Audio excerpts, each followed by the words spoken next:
Hi guys, LG96 FIFA here and welcome back to my FIFA 16 West Ham career mode. As you can see, we are here on the Scouting Network Youth Academy staff page, and as you can see we have signed Dean Monacana as our new youth scout. He is going to be going to England. He's going to be roaming up and down the nation for the next 6 months looking for a playmaker who's going to sit there in my central attacking midfield role. Obviously we have Dimitri Payet and Lanzini, but I'm enjoying Lanzini out on the right, and I want to keep him there for as long as possible. And obviously Payet is old, he's at an age where he could start declining in the next couple of seasons. He's going to start, he can get injured and things like that, so I just need someone who can come in, do a job, and hopefully when Dimitri Payet retires or we get an offer that we physically just can't say no to, he can come in and he can do the job. In the next game I believe we've got Bournemouth, but we do receive a transfer offer here from Manuel Lanzini from Bayern Munich as well. That is the potential this lad has. Bayern Munich want him for 8.5 million. That's a pretty good amount to go from FIFA 16. That is genuinely pretty damn decent. But yeah, there you go. We've got Bournemouth this weekend, and hopefully we can get off. We can continue where we left off with the game against Leicester.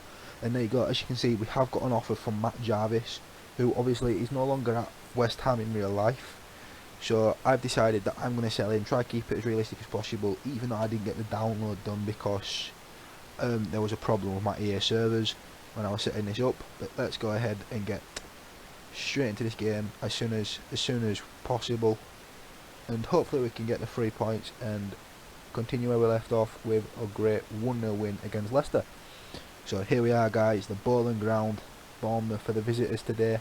We have a strong side. It's the same side that played Leicester, except for it's near enough the same team that played Leicester, except instead of Enner Valencia it's going to be Diafra Sacco and Joey O'Brien out at right back because John Flanagan is fatigued. He's unfortunately pretty fatigued. There you can see the players coming out. Dimitri Payet, our joint top scorer with Jack Grealish at the minute, both on 1. Obviously the 3-1 loss to Arsenal on the opening day. Grealish got a bit of a consolation goal. Mike Jones the referee. Hopefully boys, we can get off and we continue this, and we can get off this episode off to a good start with a win. It's, as you can see, Lanzini here. He finds Joey O'Brien, who looks to start the attack early on. He passes the ball back out to Lanzini, who cuts on the inside and finds Diafra Sacco, but Lanzini does go down with a tackle, and we get a free kick. And I think that's Charlie Daniel, sorry, picks up a yellow card for Bournemouth, and Dimitri Payet stands over the free kick 34 yards out. I was thinking all we can do is have a go, and that isn't a bad effort. It's fairly simple for Boric, but from that distance that is a decent effort. We come back with the ball at Flanagan's, and he finds Lanzini, who whips the ball in, and unfortunately Sacco just cannot win the header, and Bournemouth look to get the ball out of play as soon as possible. So then Destan ends up finding Francis. We come back with Bournemouth on the ball, and it's Dan Gosling who finds Callum Wilson, who turns and thinks I'm going to have a shot, and he forces a good save from Adrian, who thankfully for us turns the ball out for a corner. And it's Max Gradle who was standing over the corner for Bournemouth. He whips the ball in, and thankfully for us Adrian wins it, but it only falls as far as Max Gradle, who tries to keep the attack going for Bournemouth with some great movement. He finds Matt Ritchie, who has a shot, thankfully saved again by Adrian, and Andrew Sermon's touch unfortunately for us lets him down, and the ball goes out of play. We pick it back up with Dimitri Payet, who plays a great through ball to Ruben Neves, but unfortunately Neves was being closed down very well, and the shot is straight at Artur Boric, who gets the ball out as quick as he can, and Bournemouth attempt to start an attack, but Diafra Sacco intercepts the pass backwards, rides one tackle, and sees Dimitri Payet coming through, who sees his shot saved very well by Artur Boric. He passes it back to Jack Grealish, whose attempted shot is blocked by the Bournemouth attack and Bournemouth defence, and the attack goes begging. The ball, as you saw there, the ball was played over the top in towards Jean-Claude Magar, who scuffed his attempt just before half time. Probably one of the best chances of the half for Bournemouth. as you could see, the first half wasn't a great half in terms of football, but we went into the break half time at 0-0. We return here with the ball at Jack Grealish's feet. He tries to play a bit of a ball over the top here to Lanzini, but it falls to the deflection takes it to Payet, who is brought down in the box, literally just body checked, and it's Payet that steps up to take the penalty. He took the one against Leicester that got us the win, and he puts the ball into the top right hand side of the net, and it gives West Ham United a 1-0 lead over Bournemouth at the Bowling Ground. Hopefully we can hold on to this lead. Hopefully we can hold on to the lead, get the 3 points, and walk away victorious, I guess. But with how Bournemouth had played up until that point, they were the team that, if anything, looked like scoring. Unfortunately, didn't carve out any chances, but they had more of the ball. And as you can see, Ranty there does very well to turn his man. And unfortunately, Van Dijk can't get back to make the tackle. And Ranty finds the back of the net and equalises for West Ham. We then find a great ball through to Dimitri Payet, who plays Lanzini, and who's his first shot saved very well by Artur Boric. But Lanzini gets up well and wins the header and manages to knock the ball into the back of an empty net and runs off and shows his love to the West Ham fans with a nice celebration there, it has to be said.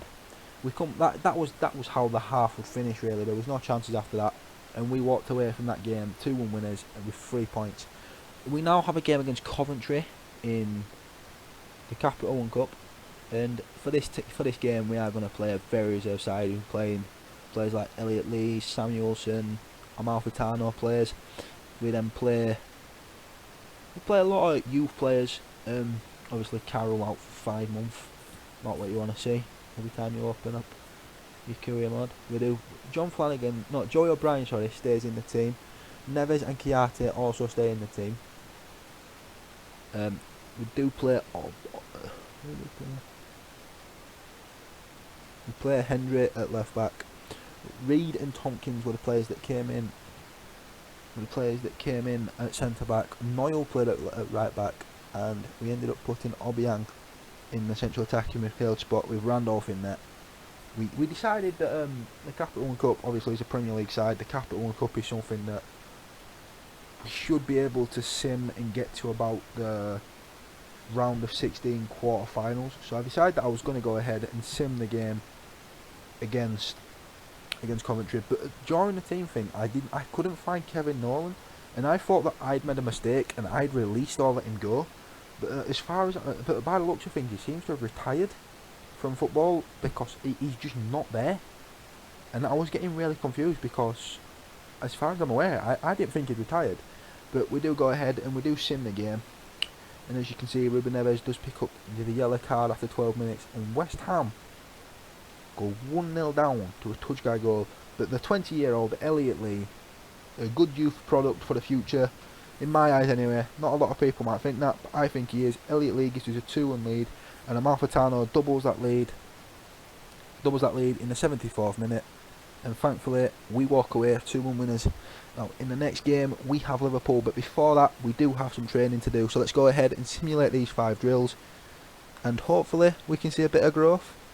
Some good growth to individual stats, but nothing to anyone's overall as of yet. Nothing to anyone's overall as of yet.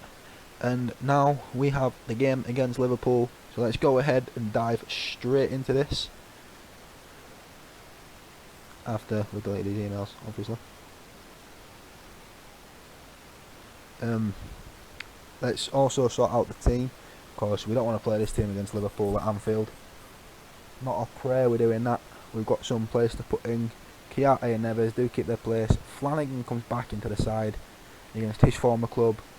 Van Dijk and Ogbonna come in, as does Cresswell, and Adrian keeps his spot for the Premier League. Adrian does keep his spot for the Premier League, and hopefully we can take something from Anfield. In real life, obviously West Ham 3-0 winners, much to my dismay because I'm a big Liverpool fan, so I was a bit gutted for that, but hopefully I can replicate that. And I'll have a smile on my face this time. But yeah, let's go ahead and get straight into the game. Liverpool did kick us off, and unfortunately that is literally the only highlight I have of the first half. There wasn't a single shot in the first half. it was that poor. So the highlights of the first half were literally kick off, half time whistle. But as you can see, we do bring Mark Noble on. Mark Noble does come on for Czech Chiarte, and here we go. Is the ball? Nathaniel Klein gets the ball and rides away from Jack Grealish and sees his attempted cross blocked very well by Aaron Cresswell, who is able to put it out for a corner. James Milner was the player that was going to try whip it in. He did whip it in, and the clearance from Dimitri Payet wasn't great, and Markovic is able to whip it straight back in, and a deflected shot from Ibe forced Benteke, who takes a touch and rockets one into the top right hand corner. It's a superb finish, but unfortunately puts Liverpool 1-0 up. We do try to get back into the game. Mark Noble comes in and has a good attempt, blocked, and Ibe puts it out for a corner. And from the corner, Dimitri Payet looked to whip the ball into the centre. Jack Grealish did win the header. He took a deflection, and before Van Dijk could get the ball under control, Mignolet came out and pounced on the ball very well. A great bit of play from Mignolet, but West Ham were looking promising. Flanagan then whipped the ball in, and somehow Jack Grealish got onto the end of that, and Mignolet made a bit of a risky touch there. But Dimitri Payet nearly got in to steal the ball and put it into the back of the net, but Liverpool did hang on, did stay at 1-0 after that attack, and they tried to make the break, but it was Ruben Neves who won the ball back, and his pass went wayward. It was then Jordan Ibe who beat Ogbonna by going back to Coutinho, who played one over the top, and Coutinho's touch there was absolutely brilliant. He hits a shot, and it is definitely going in the bottom right hand corner, but Adrian gets down very well and makes a good save, and that is how the game would finish. 1-0 to Liverpool. West Ham did lose. I feel that we deserved maybe a point, because come the end of the game we did have more attacks and we did have a bit more possession. But unfortunately, guys, that is where I'm going to leave this episode, as it is now deadline day. Any players you would like me to go in for? I don't have much money. I've only got a couple of million left. But if there are any hidden gems you can think of me trying to sign, please leave them in the comments below. Please leave a thumbs up, and please subscribe and help the channel as much as possible. And I will see you next time for either an Ultimate Team or another West Ham career mode video. I hope you guys have enjoyed this. I've been LG96 FIFA. Bye.